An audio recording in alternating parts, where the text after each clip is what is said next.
जिसे उसने अपने सपनों से भी ज्यादा चाहा, वही उसे छोड़कर चले गई। एक छोटी सी स्टोरी है, बहुत ही हार्ट टचिंग है।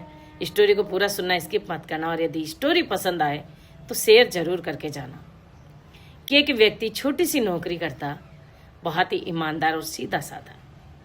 शादी हुई, शादी के बाद घर में पत्नी आई, खुशी का माहौल था। और पत्नी ने अपने पति से कहा कि मैं सरकारी नौकरी लगना चाहती हूँ, मेरा ये सपना है और अपने पैरों पर खड़ी होना चाहती हूँ।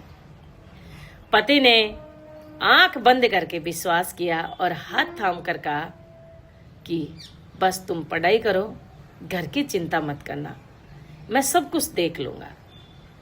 उसी दिन से उसने दिन रात मेहनत करना शुरू कर दिया और अपनी पत्नी को पढ़ाना शुरू किया। रात को देर तक आता, सुबह जल्दी उठकर अपनी पत्नी को चाय बनाता और मुस्कुराकर कहता, बस जिस दिन तुम अपने सपने को पूरा करोगी ना, उस दिन सबसे ज़्यादा खुशी मुझे होगी। उसने नए कपड़े खरीदना बंद कर दिया, दोस्तों के साथ घूमना फिरना बंद कर दिया और अपनी सभी इच्छाओं को कुर्बान कर दिया। और वो समय भी आ गया, एक दिन उसकी पत्नी सरकारी नौकरी लग गई। सरकारी नौकरी लगी तब उसने खुशी के मारे पूरे मोहल्ले में मिठाइयाँ बांटी, आंखों में खुशी के आंसू थे। तब सबको कहता फिर रहा कि मेरा सपना मेरी पत्नी ने पूरा कर दिया। पर भगवान को कुछ और ही मंजूर था। कुछ दिनों बाद उसकी वो नौकरी छूट गई और वो घर में बैठ गया। उम्मीद थी कि शायद पत्नी उसका हाथ थामेगी। कि आर्थिक स्थिति खराब होती जा रही थी। पति ने अपनी पत्नी से कहा कि थोड़ा साथ दे दो, बुरा वक्त है, निकल जाएगा। पर पत्नी ने उसकी तरफ देखा तक नहीं और कहा कि मेरी दुनिया अलग हो गई है, बस मैं अब और साथ नहीं रह सकती। ये सुनते ही पति की आंखों से आंसू निकल पड़े। इतना गहरा दर्द था कि थोड़ी देर बाद आंसुओं ने भी साथ देना बंद कर दिया। और कुछ दिनों बाद पत्नी घर से निकल गई।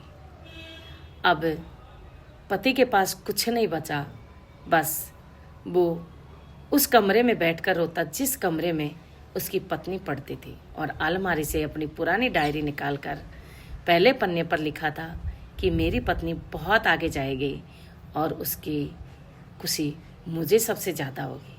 उसको पढ़कर सीने से लगाकर बहुत रोता था।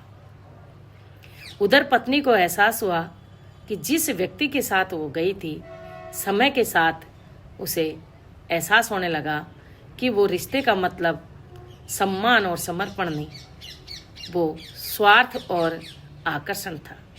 और जिस पति के साथ वो पहले रहती थी, उसे वह इस्तेमाल समझती थी, वो ये नहीं समझती थी कि सम्मान उसी में था। उधर पति रोज रोज तिल मरता जा रहा था और पत्नी गुलछर्रे उड़ा रही थी। एक दिन पत्नी बहुत दिनों बाद वापस घर लौटी तो उसने देखा कि घर पर ताला लगा हुआ। पड़ोस में बैठी औरत ने कहा कि बेटी, अब वो नहीं रहा, वो दुनिया छोड़कर जा चुका। उसके पैरों तले जमीन खिसक गई, क्योंकि वो जिस उम्मीद से आई थी वो सब खत्म हो गया था। उसने ताला तोड़ा और घर के अंदर गई। में जाने के बाद उसे एक डायरी मिली। डायरी के आखिरी पन्ने पर लिखा हुआ था कि मैंने उसे कभी नहीं खोया, मैं तो उसे अंतिम सांस तक अपना ही माना। अगर वो जहाँ भी खुश है तो खुश रहे, मेरी मोहब्बत हार कर भी जीत गई। वो उस डायरी को सीने से लगाकर फूट फूट कर रोई और उसे समझ आ गया कि संसार में सबसे अनमोल चीज़ पैसा और शोहरत नहीं, वो इंसान है जो कठिन परिस्थिति में साथ देकर तुम्हें आगे बढ़ाता है। तो मैं कहना चाहती हूँ कि औरतें बहुत ऐसी होती है जिसे एहसास नहीं होता है कि इस व्यक्ति ने मेरे लिए कितना किया है। वो सिर्फ लोगों की चमक देखती है, लोगों का दिखावा देखती है। प्यार सिर्फ तुम्हें अपना पति ही कर सकता है, नहीं, कोई नहीं कर सकता। सिर्फ लोग तुम्हें यूज करते हैं, इसलिए अपने पति की होकर रहो, जैसा भी है उसी की बन के रहो। स्टोरी यदि अच्छी लगी हो तो शेयर ज़रूर करके जाना।